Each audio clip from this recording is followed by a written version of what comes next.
Bonjour à tous, j'espère que vous allez excellemment bien. Aujourd'hui, on se retrouve ensemble pour faire le débrief de cette première étape de ce Tour de France 2022. C'était au Tour de Bilbao.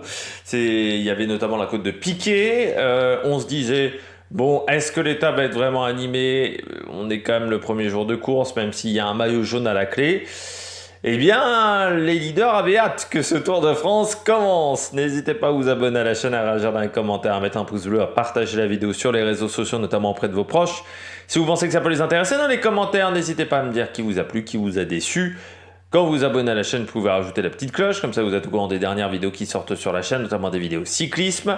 Si vous voulez soutenir la chaîne et que vous en avez les moyens, et seulement si vous en avez les moyens, vous pouvez faire un super thanks. Vous pouvez également aller voir EPS 2.0, le podcast sur l'histoire du sport sur les plateformes Deezer, Amazon, Spotify, Google. Et puis vous pouvez aller voir TikTok, le débrief rapide de l'étape. On commence tout de suite. Une échappée qui est partie rapidement, qui s'est mis des menaces pas possibles pour qu'au final il n'y en ait aucun qui remporte le maillot du classement de la montagne. Ça, c'est pas l'idée du siècle. Et puis reprise rapidement cette échappée parce qu'ils ont tellement consommé d'énergie dans les classements de la montagne que ça a été compliqué après derrière. Et puis, j'ai compris assez vite, à 50 bornes de l'arrivée, tu vois, UAE vraiment roulait fort. Et là, j'ai compris tout de suite que, ouais, on va pas avoir le scénario auquel je m'attendais. Moi, je m'attendais plutôt à une étape où il se passerait pas grand-chose, qu'il y aurait peut-être une accélération dans la côte de Piquet, mais comme personne ferait vraiment la différence, voilà, ça re-rentrerait facilement et qu'on aurait assez d'équipiers pour entourer Van Der Poel pour qu'il fasse son sprint. Ça n'a pas du tout été le cas, ça a roulé extrêmement fort, notamment dans la côte de Vivero, où ça a roulé déjà sur un gros tempo. Et puis en bas de la côte de Vivero, malgré la chute de Henrik Mas et de Carapaz, ils étaient déjà plus que 50.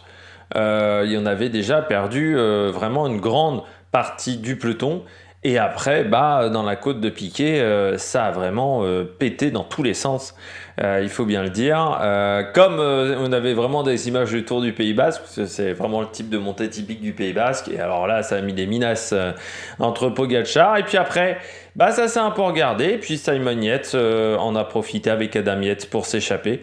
En plus, il a bien fait la cassure, et puis derrière, la victoire pour Adam Yates, qui prend le maillot jaune devant son frère. C'était bien de voir les deux avec des maillots différents, c'était assez marrant. Surtout que pour une fois, on arrivait à les différencier, parce que pendant très longtemps, les frères Yates, ils se ressemblent quand même pas mal, donc c'était pas facile de les différencier. Ce qui me surprend sur cette étape, c'est déjà qu'on est roulé très très fort en fin de journée, mais je pense que les leaders étaient super impatients que le départ ait lieu. Voilà, ils attendaient ça, je pense, depuis 3-4 jours dans la chambre d'hôtel. Depuis mardi, ils attendaient ça et ils étaient super impatients de se dégourdir les jambes et certains coureurs avaient besoin de se rassurer. Et puis, moi, je suis surpris, c'est qu'on est déjà des gros perdants sur cette étape, parfois sur chute, mais parfois également parce qu'ils ont complètement explosé. Je vous avais posé une question ce matin dans l'onglet communauté de YouTube. C'était, pour vous, qui sera le premier maillot jaune de ce Tour de France? Il est 17h44, je rafraîchis. Eh bien, Mathieu Van Der Poel, 37%, Wout van Aert, 23%, Skelmose, 6%, Michael Woods, 1%. Alors, je m'attendais à plus de gens sur Michael Woods. T'es assez surpris qu'il n'y ait que 1% sur Michael Woods. Et puis un autre coureur, 33, dis donc, nom de Dieu, c'est dur à dire comme mot. Pour un autre coureur. Donc voilà, c'est une belle... je me suis bien planté, mais je ne pensais pas à ce scénario-là du tout. La note de l'étape, 16 sur 20. J'ai pris du plaisir. Voilà, regardez le final de cette étape. Vraiment, il y avait une belle ambiance. Ça, on avait déjà ça au Danemark. La différence, c'est qu'on avait un vrai parcours. Et puis, non, c'était sympa. On avait vraiment des étapes intéressantes. Et puis, c'est des types de parcours qu'on a quand même du mal à faire en France métropolitaine. Donc, c'est pas mal de... Moi, je dis toujours, les départs à l'étranger, c'est bien. Quand ça peut apporter quelque chose des types de parcours qu'on ne peut pas avoir en France. Bon, c'était pas du tout le cas au Danemark par exemple. Là, c'était le cas sur ces étapes-là. Je ne sais pas si ce sera le cas à Florence l'année prochaine, mais là, on a pu avoir des étapes, une étape très sympathique. Et puis en plus, les coureurs, ont fait la course. C'est-à-dire que c'est ça aussi. C'est bien d'avoir un parcours difficile, mais si les coureurs n'ont pas envie de faire du spectacle, il n'y aura pas de spectacle. C'est les coureurs qui décident s'ils ont envie ou non de faire du spectacle, et tous dans leur globalité, et Vingegaard, Pogačar, EF aussi avait envie de faire du spectacle aujourd'hui, et c'est pour ça qu'on a eu une étape très animée et une étape très sympathique à regarder. Moi, j'ai pris beaucoup de plaisir dans cette première étape. Je passe tout de suite au bilan des Bleus. Du côté du bilan des Bleus, eh bien on commence tout de suite avec les coureurs au top. Premier coureur au top, Victor l'a fait. Il faut tenir quand même dans la côte de Piquet la roue des deux autres. La roue de Vingegaard et Pogačar. Eh bien Victor l'a fait, a réussi à le faire. Moi au départ je me suis dit non. C'est pour Guillaume Martin. J'ai vu un maillot de la Cofidis, je me suis dit non, ça peut pas être Guillaume Martin. Et puis oui, ça pouvait pas être Guillaume Martin, parce que ou sinon Guillaume Martin est vraiment en super forme depuis le Dauphiné. Mais non, mais il a été impressionnant, Victor l'a fait, parce que tenir la roue de ces deux coureurs-là, il faut le faire. Ça montre que Victor, il a vraiment progressé encore en tant que puncher. Je pense que pendant très longtemps, en fait, Victor, il se cherchait entre grimpeur et puncher, et qu'il a compris au fur et à mesure du temps que c'était vraiment plus un puncher, et je pense aussi que son équipe lui fait plus confiance maintenant dans ce rôle-là. Alors peut-être qu'il a un rôle également de co-leader avec Guillaume Martin, parce qu'on pense que c'est Guillaume Martin vraiment le leader de l'équipe. Il y a peut-être un rôle de co-leader, au moins de lieutenant pour Victor Lafay. Mais il a vraiment saisi sa chance. Peut-être aussi que Guillaume Martin ce matin lui avait dit bon, moi c'est le type d'étape où je suis pas forcément, préfère les montées plus longues du côté de Guillaume Martin, et peut-être qu'il a demandé à Victor Lafay aussi de faire le job, mais il fallait tenir la roue des deux autres. Ce qu'on peut reprocher à Victor, c'est qu'il n'ait pas pris les points de la montagne au sommet, parce que ce qui fait qu'il a fait ça un peu pour rien, parce qu'au final d'un point de vue comptable il prend pas de points au niveau du classement de la montagne. Et en plus, il se retrouve dans le groupe Pogačar, et ça voilà, tout le monde s'est remis ensemble. Je pense que Victor aurait dû tenter un coup peut-être dans la descente. Sauf que j'ai l'impression que Pogačar voulait pas le laisser partir. Alors, je sais pas trop pourquoi, parce que c'est pas un coureur dangereux au général. Je comprends pas trop pourquoi Pogačar l'a pas laissé partir. Parce que Vingegaard voulait pas rouler derrière. De toute façon, Vingegaard il voulait que suivre aujourd'hui. Mais voilà, dommage pour Victor Lafay, parce qu'il a fait une belle perf. Alors c'est bien à l'image. Voilà, bon, on voit que les jambes sont bonnes, mais au niveau comptable, il n'a pas réussi enfin, il finit 6ème de l'étape, ce qui est bien quand même pour Cofidis, mais c'est vrai que d'un point de vue comptable, il n'y a pas autre chose à se mettre sous la dent. C'est dommage qu'il n'ait pas réussi à accompagner les Frariettes, parce que ça aurait pu être intéressant de tenter d'aller accompagner les Frariettes. Après, est-ce que ça serait aller au bout à 3 du côté des Frariettes? Peut-être pas, parce que peut-être que là on se serait un peu plus regardé. Je poursuis avec Thibaut Pinot. J'ai peut-être pas réussi à le mettre souvent au top sur le Tour de France. C'est vraiment pas le type d'étape que Thibaut Pinot apprécie. Déjà parce que c'est des routes, le Pays Basque, c'est pas forcément les routes qui le favorisent le plus. C'est-à-dire que c'est des routes où ça tournoie un peu dans tous les sens. Que l'étape était assez nerveuse. C'est-à-dire dans les 50 derniers kilomètres, vraiment dans le peloton, ça roulait, ça frottait pas mal quand même. Et ça, c'est pas un truc que Thibaut Pinot apprécie. Que la côte de Piquet, une montée très sèche comme ça, avec des gros pourcentages, c'est pas forcément là où il est le meilleur. Mais il finit 4ème de l'étape malgré tout ça. Il finit 4ème de l'étape. Alors certes, il y avait un enchaînement de bosses, mais c'était pas forcément le type de course qu'il aime. Ça montre que donc il a bien récupéré du Tour d'Italie, parce que pour être tout de suite opérationnel, c'est que les jambes sont pas très lourdes. Donc il a fait un bon travail de récupération. Ça montre surtout que les jambes sont encore bonnes pour Thibaut Pinot et qu'il est motivé. La seule déception, on pourrait se dire, c'est qu'il est encore trop proche au niveau du classement général pour aller tenter une attaque pour le classement du maillot à poids. Mais c'est peut-être un peu plus tard où il se laissera retarder, on va dire, pour faire ça, mais il a fait du bon boulot voilà, pour David Gaudu sur cette étape, donc c'était vraiment pas mal. Et puis David Gaudu, les jambes sont pas mal. Alors certes, certains vont dire il a été distancé par Pogacar, Vingegaard et autres. Oui, mais si on regarde un peu plus de près, la route était assez étroite à ce moment-là, il y avait pas mal de spectateurs. Et Alaphilippe, en fait, n'arrive pas à tenir la roue de Victor Lafay, notamment. Et en fait, Gaudu n'arrive pas à dépasser Alaphilippe. C'est-à-dire que Gaudu, il est gêné un petit peu par le public. Il ne peut pas dépasser Julien Alaphilippe. C'est pour ça qu'il se prend une petite cassure. Parce qu'il était, je pense, plutôt dans une bonne journée, David Gaudu.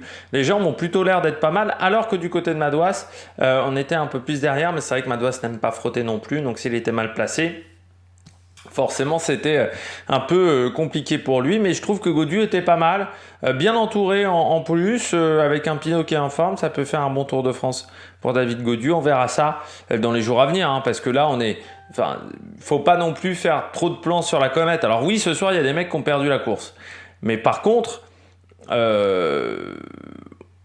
on peut pas déterminer une hiérarchie avec cette étape-là en montagne. Donc on peut pas dire que Ben O'Connor est nulle part. Voilà, par exemple, parce qu'il a perdu 33 secondes. Donc le Tour de France c'est encore long, il y a encore 20 jours de course. Mais David Gaudu semble bien sur cette étape. On passe au flop de la journée, au bonnet d'âne du côté des Bleus. Je commence avec Lilian Calmejane. Alors Lilian Calmejane, il a pris l'échappée. Ça c'est bien, surtout que chez Intermarché, on misait sur Guermeil et que Guermeil a été lâché parce que ça roulait trop fort pour les sprinter punchers et c'était peut-être un peu trop pentu pour Guermeil et que Rui Costa, Rui Costa, il a été bon un mois cette année et depuis il est à portée disparue. Mais alors, la manière dont il a couru dans l'échappée, alors je sais bien que Lilian Calmejane, c'est pas le mec le plus fut du peloton. Ah, je vais être méchant, hein. Mais c'est vrai que c'est pas... En termes de tactique de course, hein, je parle pas de... en termes de tactique de course, Calmejane, c'est pas la truite la plus oxygénée du bassin.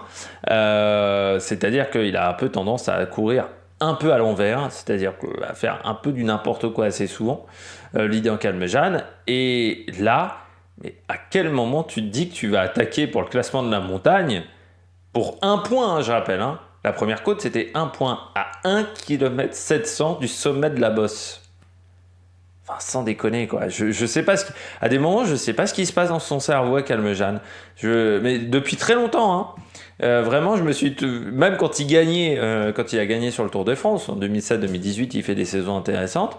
Mais j'ai toujours dit, à certains moments, j'ai l'impression qu'il y a des fils qui se touchent au niveau de ses tactiques de course, parce que vraiment, à des moments, je me dis, mais pourquoi tu fais ça, nom de Dieu ?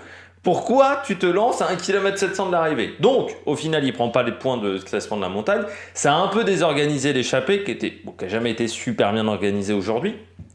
Mais derrière, au classement de la montagne, il a pris 0 points. Vraiment 0 points. Parce qu'il n'a pas réussi sur les côtes d'après.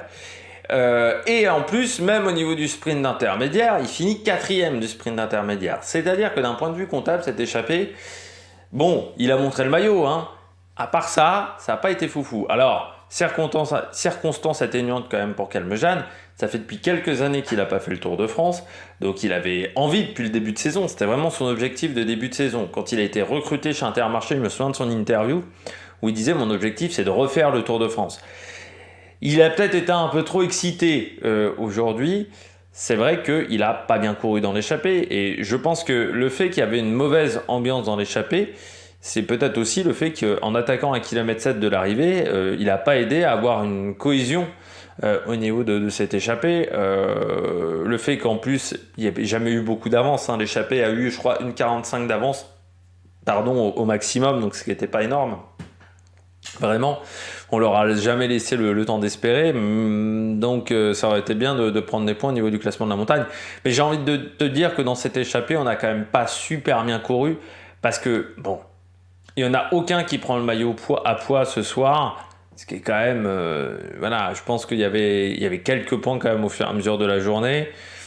S'ils avaient été intelligents, enfin un peu plus intelligents, s'ils avaient joué un peu plus collectif, je pense, il y en a au moins un qui aurait dû repartir avec le maillot à poids sur les coureurs qui étaient présents dans ce groupe. Et puis deuxième flop, c'est les leaders de Arkea, que ça soit Warren Barguil et Champoussin, qui finissent extrêmement loin aujourd'hui chez Arkea. Hop. Voilà, ils finissent même derrière Mathis Louvel.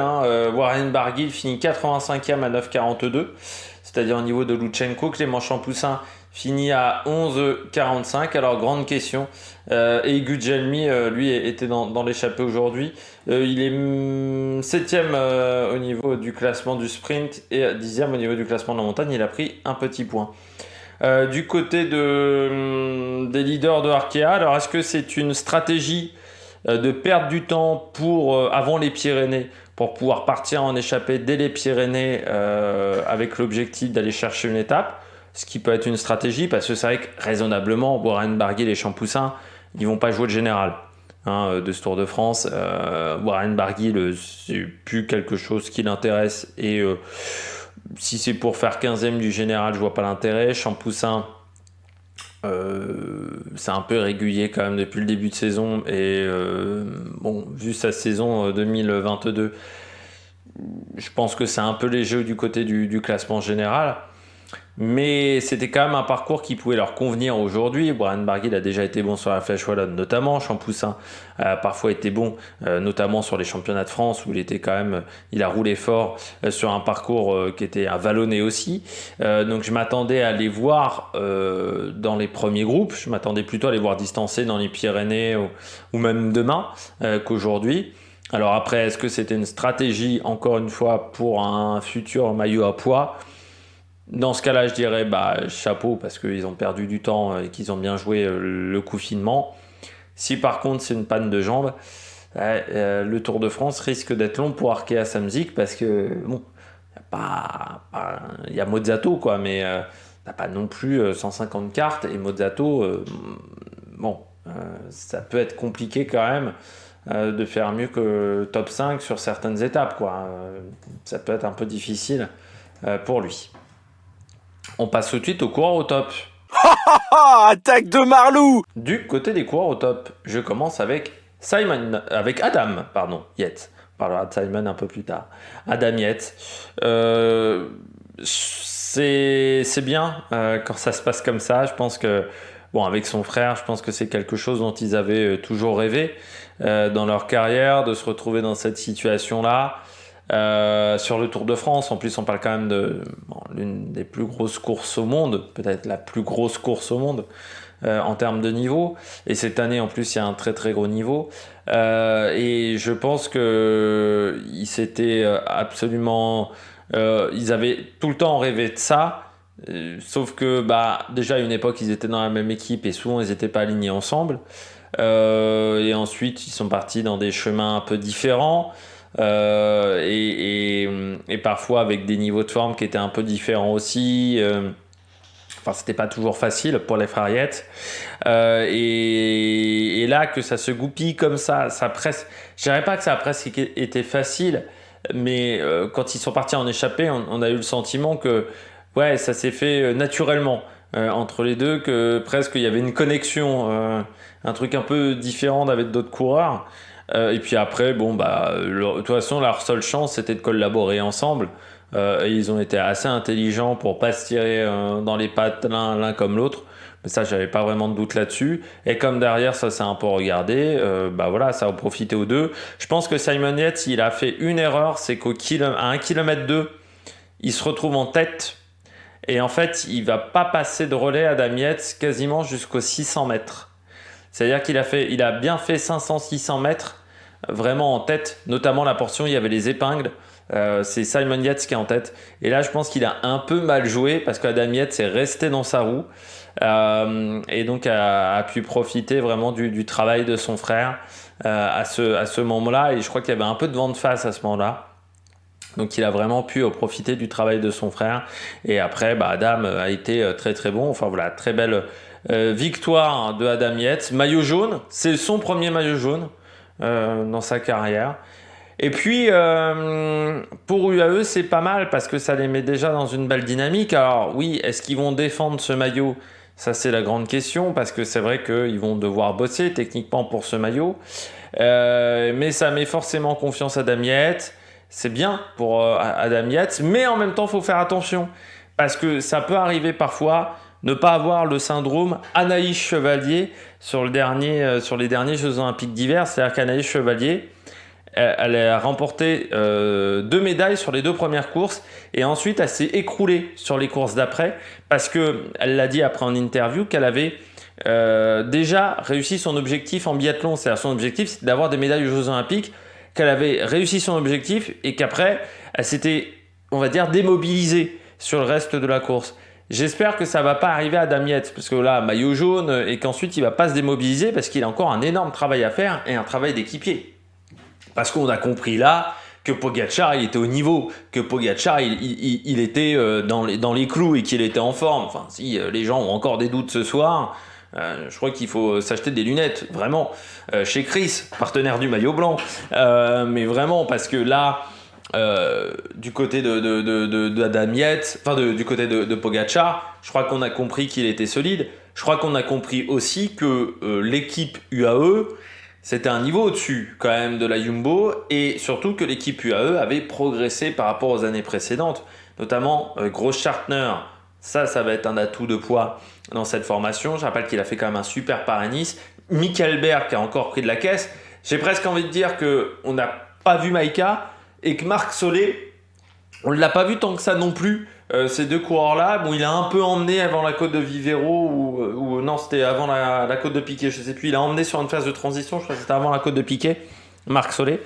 Oui, c'était à 16-17 km de l'arrivée, donc c'était avant la côte de Piquet. Mais on les a peu vus. Et on a beaucoup vu Großschartner dans le final et Adam Yates. Ça montre aussi que dans cette équipe-là, on va pouvoir tourner entre les différents équipiers. Ça va être bien, on va pouvoir faire du turnover, du management qu'on pouvait assez rarement faire avant. Et je vous rappelle toujours, que Pogačar, quand il gagne son premier Tour de France en 2020, il a 2 équipiers. Et il a été capable de gagner le Tour de France. Alors autant vous dire qu'avec une équipe au complet, Coco va être quand même sacrément costaud. Alors après on verra, Vingegaard c'est aussi un super coureur.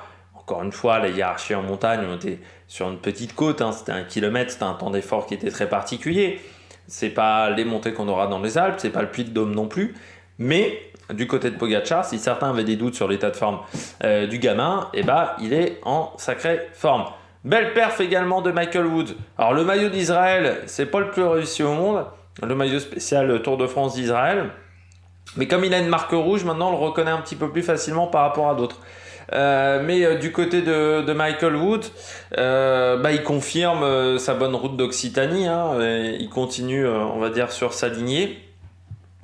Moi, je pense que Michael Woods peut vraiment faire un top 10 sur le prochain Tour de France. Alors là, certes, aujourd'hui, c'était une étape qui correspondait à ses qualités. Mais même si c'était une étape qui correspondait à ses qualités, ça faisait quand même depuis quelques temps qu'on ne l'avait pas vu aussi en forme face à autant d'adversité.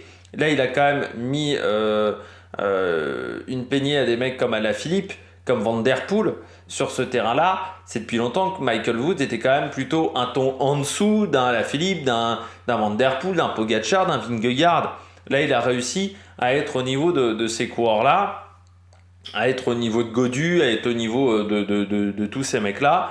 Donc ça, c'est plutôt rassurant, en sachant que il est très fort sur les montées, lui aussi, un peu plus longues. Je pense qu'au Puy-de-Dôme, il peut être très fort, Michael Woods. C'est un coureur sur lequel il va falloir compter, il va falloir faire attention, surtout qu'encore une fois, l'équipe Israël, elle est plutôt bien entourée sur les étapes de montagne. Je pense notamment à Hugo Hull, qui est équipier de Michael Woods et qui peut faire également du bon boulot. Enfin, quand vous voyez la structure autour de Michael Woods, vous dites C'est quand même du sacrément costaud. Puis je termine avec Simon Yates. C'est bien, il est déjà dans le coup pour le classement général. Alors Simon Yates, c'est toujours la grande question. Il est souvent bien sur les débuts de grand tour. Puis parfois ça se délite un petit peu. Mais il a montré le maillot Bike Exchange. Que c'est peut-être pas le maillot qu'on va plus voir. On va peut-être le voir sur certains sprints, mais c'est peut-être pas le maillot qu'on va plus voir pendant ce Tour de France, le maillot Bike Exchange. Il a bien senti le coup. Après, maintenant, on sait comment ça se passe avec Simon Yates. Hein, c'est éviter d'avoir un trop gros coup de bambou derrière la tête au fur et à mesure des étapes, parce que c'est un peu son souci à Simon Yates, c'est que c'est un coureur qui, quand il a un coup de moins bien, il a un sacré coup de moins bien sur ses différents grands tours qu'il a fait. Souvent, quand il a un coup de moins bien, bam, ça décroche violent. On passe tout de suite au bonnet d'âne. Comme je disais en début de vidéo, on a déjà des gros qui ont perdu beaucoup de temps. La première grosse équipe qui a perdu du temps, c'est la Movistar. La Movistar, ce soir, waouh! Dans le bus, ça doit pas être la grosse ambiance. On perd le leader numéro 1, Enric Mas, sur chute.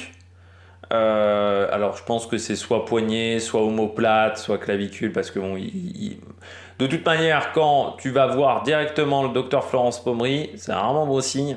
Donc ça montre que voilà, il n'était pas bon. Hein, il savait direct qu'il repartirait pas. Et voilà, de toute manière, c'est pas top pour Enric Mas. J'ai envie de dire qu'Enric Mas, c'est le Tour de France. C'est pas forcément une énorme histoire d'amour. Alors, il y a eu une 5e place, mais c'est vrai que ces dernières années, il y a eu quand même plus souvent des courses difficiles pour Enric Mas. Et puis même, hein, on se souvient que l'année avec Alaphilippe, c'était techniquement lui le leader chez Quick-Step. Il avait vécu un Tour de France compliqué. Pareil, l'année dernière, il vit un Tour de France compliqué, il finit en plus en abandonnant, alors qu'il est 11e. Enfin voilà, Enric Mas et le Tour de France, c'est moins une réussite que Enric Mas et le Tour d'Espagne. Après, bon, moi je vous disais, je misais pas trop sur Enric Mas sur ce Tour de France. Je pensais pour moi qu'il était plus en préparation pour la Vuelta, parce que qui va être son objectif. J'espère que c'est pas une trop grosse blessure. L'avantage cette année, c'est qu'avec les championnats du monde qui sont en août, la Vuelta a été décalée et qu'il y a quand même un gros mois. On est à 2 mois de la Vuelta, voilà, pour tout vous dire. La Vuelta sera le 26 août, 27 août, le départ de la Vuelta. Donc on est à 2 mois du départ de la Vuelta. Donc ça laisse 8 semaines pour se requinquer. Mais oui, c'est sûr que départ en Espagne, peut-être l'un des meilleurs coureurs espagnols pour le classement général, avec Carlos Rodriguez, qui du côté d'Ineos, lui, s'est pas planté. C'est quand même pas une bonne nouvelle. Et avec Landa aussi du côté de la Bahreïn. Mais c'est pas une bonne nouvelle, voilà, pour Mas. Et puis, autre mauvaise nouvelle, parce que ça, déjà, c'est pas top. Hein. Vous perdez votre leader pour le classement général. Enfin, votre premier leader pour le classement général. Mais il venait pas tout seul, Enric Mas. Il venait avec un petit américain, Jorgensen.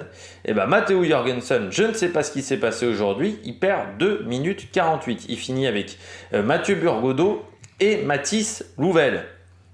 Autant te dire que ce soir, chez Movistar, alors 2,48, vous allez me dire, c'est pas une catastrophe, oui, mais perdre 2 minutes 48 sur une étape comme ça, c'est pas très rassurant.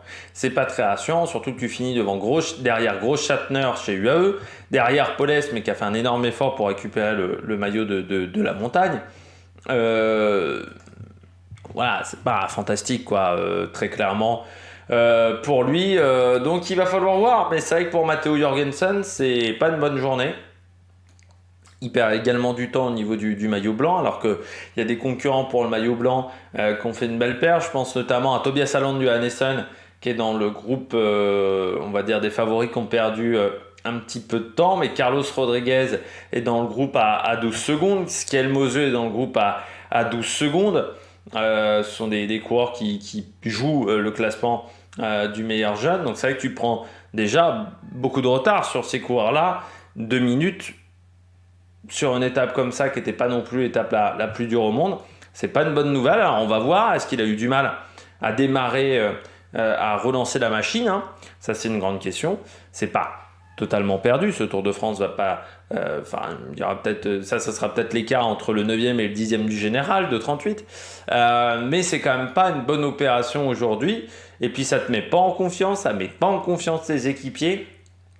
Ça m'étonnerait pas que demain chez Movistar, on en ait un qui parte dans l'échappée. Parce que là, on a un peu le moral au fond des chaussettes ce soir, hein, très clairement, pour le dire.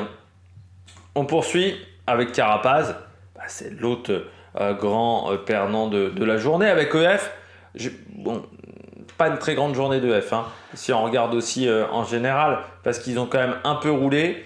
Nelson Poles, on aurait pu s'attendre un peu mieux que, j'ai envie de dire, presque seulement de Baou de la Montagne, surtout qu'il semblait plutôt avoir des bonnes jambes, mais il a fait beaucoup d'efforts. Chavez, toujours aussi régulier, perd 4,59. Uran perd 5,36. Carapaz finit à 15 minutes. Là aussi, hein, on n'a déjà plus personne pour le général.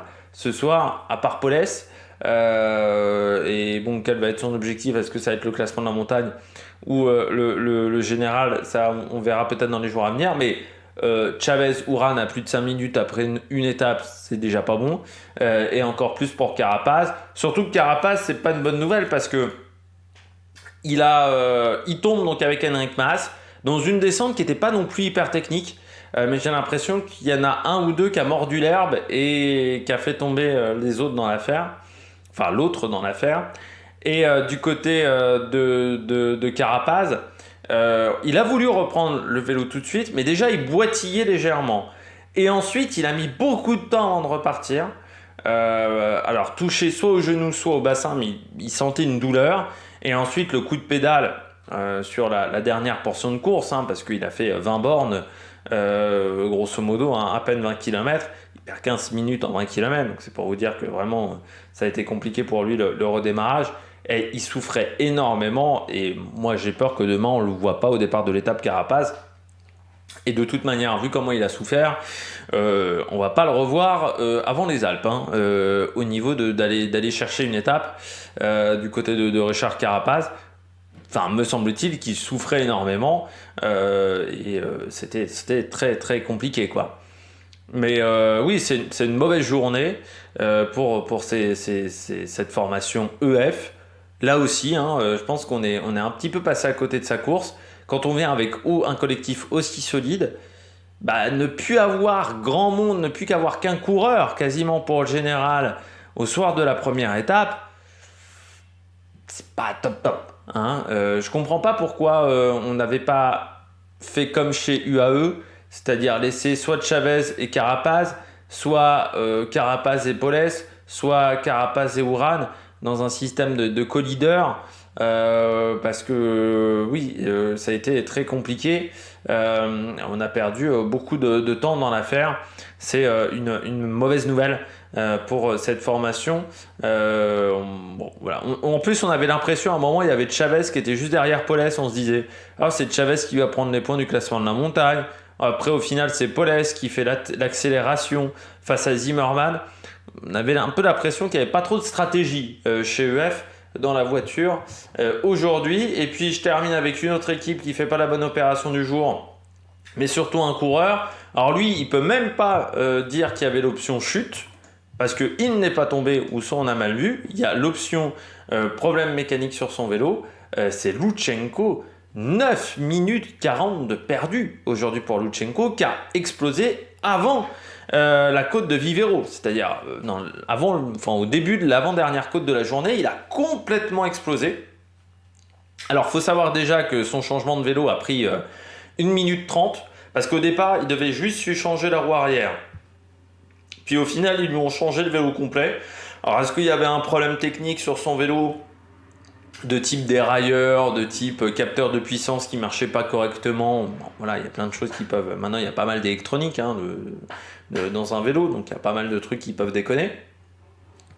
Il y avait un truc qui marchait pas, donc il change de vélo. Sauf que le temps de descendre le vélo sur la galerie, j'ai cru que ça a au moins pris déjà 30 secondes, ça, d'enlever le vélo de la galerie. Donc on voit déjà que même les mécanos sont bien impliqués dans la performance de l'équipe, parce que j'ai rarement vu un changement de vélo aussi lent. Hein. Et ensuite, il a mis 3 plombes pour changer son compteur de vélo. Ensuite, il a tapoté pendant 10 plombes sur son compteur. Alors, je sais pas si c'était pour recalibrer le capteur de puissance ou un truc comme ça, parce qu'il a mis 3 plombes avec son compteur. Et donc derrière, il fait une chasse de 10-15 km. Je dirais une grosse dizaine de kilomètres où il chasse derrière le peloton. J'avais pas l'impression que ça roulait si fort que ça, parce que notamment Pierre Latour a réussi à re-rentrer. Et après derrière, il a complètement explosé de manière assez surprenante. Donc 9 minutes 42 de perdu. Et alors Terrada finit à 33 secondes avec Luis Sanchez. Mais bon, on sait très bien que pour le général de ce Tour de France, c'est fini aussi pour cette formation Astana. Or, t'es déjà dans la merde au niveau des points UCI. Cavendish, il va peut-être gagner une étape, mais il va pas aller chercher le maillot vert non plus derrière, Coco. Donc c'est vraiment, ça va être compliqué. Astana sur ce Tour de France, il risque pas de marquer beaucoup de points UCI. Et dès le soir de la première étape, c'est vraiment pas top pour cette formation. Je vais même vous poser une question dans les commentaires, dans l'espace communauté de YouTube. N'hésitez pas à y répondre. Je donnerai les résultats demain. Quelle équipe a raté pour vous le plus sa journée? Est-ce que c'est Movistar? Est-ce que c'est EF? Est-ce que c'est Astana? Ou est-ce que c'est Arkea? Tiens, voilà, comme quatrième proposition, n'hésitez pas à voter dans les commentaires. Eh bien, je crois que nous avons fait un bon résumé de cette étape. N'hésitez pas à vous abonner à la chaîne, à réagir dans les commentaires, à mettre un pouce bleu. Demain, présentation à 7h de l'étape numéro 2, débrief de cette même étape demain, 21h. Et puis, n'oubliez pas également le débrief sur TikTok juste après l'arrivée de l'étape. Allez, ciao, ciao sur l'Amérique Production.